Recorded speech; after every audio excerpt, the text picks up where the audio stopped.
माझी लाडकी बहीण योजनेसाठी जिल्ह्यामध्ये कॅम्प आयोजन करणार।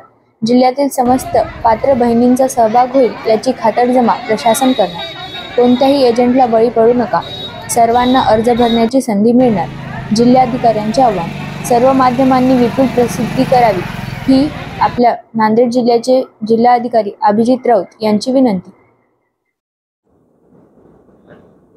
मुख्यमंत्री माझी लाडकी बहीण ही योजना महाराष्ट्रामध्ये नुकतीच सुरू झालेली आहे आणि या योजनेच्या प्रती खूप मोठ्या प्रमाणावरती सर्वसामान्य भगिनींमध्ये उत्साह सुद्धा दिसून येतोय।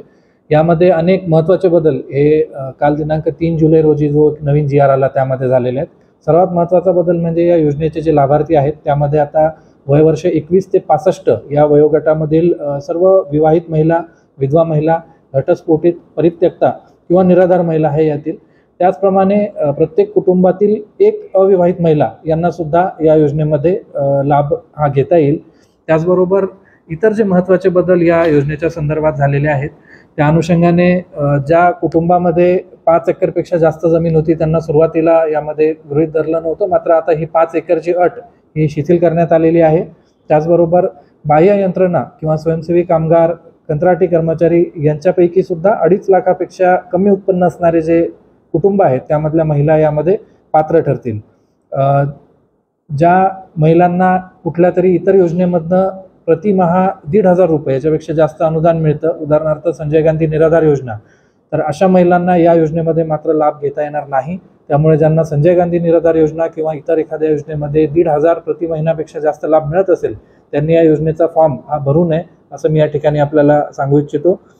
या योजनेच्या लाभासाठी जो फॉर्म भरायचा आहे त्यासाठी 2-3 दिवस आपण बघतोय की खूप मोठ्या प्रमाणावर गाव पातळीवर धावपळ सुरू होती। अनेकांना अजूनही असं वाटतंय की खूप सगळे प्रमाणपत्र त्याला लागतात, मात्र या कालच्या GR मुळे ही योजना अतिशय सोपी आणि सुलभ झालेली आहे। उत्पन्नाचा जो दाखला यासाठी लागणार होता तर आता त्याला एक खूप चांगला पर्याय आलेला आहे की आपल्याकडे जर पिवळं किंवा केशरी रेशन कार्ड असेल तर उत्पन्नाचा दाखला याला लावण्याची आवश्यकता नाही। त्यामुळे आपण जर आपल्याकडे पिवळं किंवा केशरी रेशन कार्ड असेल तर उत्पन्नाचा दाखला काढण्याचा बिलकुलच त्यामध्ये गरज आता राहिलेली नाही। त्याचप्रमाणे रहिवास किंवा अधिवास प्रमाणपत्र जे याला लावायचं होतं त्याला सुद्धा आता शासनाने 4 पर्याय दिलेले आहेत। त्यामध्ये मुख्यत्वे करून 15 वर्षापूर्वीचं रेशन कार्ड जर आपल्याकडे असेल किंवा आपलं 15 वर्षापूर्वीचं मतदार ओळखपत्र असेल किंवा शाळा सोडल्याचं आपलं प्रमाणपत्र असेल, जे की आपल्याकडे प्रत्येक शाळेमध्ये आजही आपण जर मागितलं तर मिळू शकतं, किंवा आपला जन्म दाखला असेल, या 4 गोष्टी जर असतील तर आपल्याला रहिवास प्रमाणपत्र किंवा अधिवास प्रमाणपत्र काढण्याची आवश्यकता नाही। त्यामुळे माझा असा अंदाज आहे की जवळपास आपल्या जिल्ह्यातील 70 ते 75% महिलांना हे दोन्ही प्रमाणपत्र काढण्याची गरज नाही। आपलं रेशन कार्ड आणि त्याबरोबरीनंच 15 वर्षाचा आपला पुरावा म्हणजे जुनं रेशन कार्ड असेल, जुनं ओळखपत्र असेल मतदानाचं, किंवा शाळा सोडल्याचा दाखला असेल किंवा जन्म दाखला असेल, हे दाखवून आपण आपला अधिवास पटवून देऊ शकतो। आपल्याकडे तेलंगणा आणि कर्नाटकाची सीमा आहे। अनेक महिला त्या ठिकाणी त्यांचा जन्म होतो आणि ते महाराष्ट्रामध्ये लग्न करून येतात, तर त्यांच्यासाठी त्यांच्या पतीचे पुरावे 15 वर्षाचा अधिवास असण्याचे, हे जन्म दाखला, शाळा सोडल्याचं प्रमाणपत्र किंवा त्यांचं मग अधिवास प्रमाणपत्र अशा प्रकारचं घेऊन त्यांना सुद्धा यामध्ये लाभ घेता येईल। एकंदरीत ही योजना आता खूप सोपी झालेली आहे। प्रमाणपत्रांसाठी धावपळ करण्याची अजिबात आवश्यकता नाही। आणि खूप महत्त्वाचा यामध्ये बदल असा झालेला आहे की सुरुवातीला जो योजनेचा अर्ज भरण्याचा कालावधी 1 ते 15 जुलै होता तो 1 जुलै ते 31 ऑगस्ट झालेला आहे। त्यामुळे आता 2 महिने आपल्याला याच्यामध्ये अर्ज भरण्यासाठी आहे। आपण जिल्हा परिषदेच्या आणि जिल्हा प्रशासनाच्या माध्यमातून प्रत्येक गावामध्ये कॅम्प्स लावणार आहोत। येत्या सोमवारपासून हे कॅम्प सुरू होतील आणि त्या ठिकाणाहून आपला अर्ज भरण्यात येईल। आपण यामध्ये कुठल्याही जे मिडलमन असतात किंवा मध्यस्थ असतात, एजंट असतात, त्यांच्या आमिषाला याच्यात बळी पडू नये, कारण आम्ही सगळी यंत्रणा पाठवून आपल्याकडनं फॉर्म भरून घेणार आहोत, किंवा आपण स्वतः किंवा आपल्या घरातील एखादे जे तरुण मुलं मुली असतात ज्यांना मोबाईल ऑपरेट चांगल्या पद्धतीनं करता येतो ते सुद्धा स्वतः हा फॉर्म भरू शकतात। अतिशय सोपा फॉर्म आहे।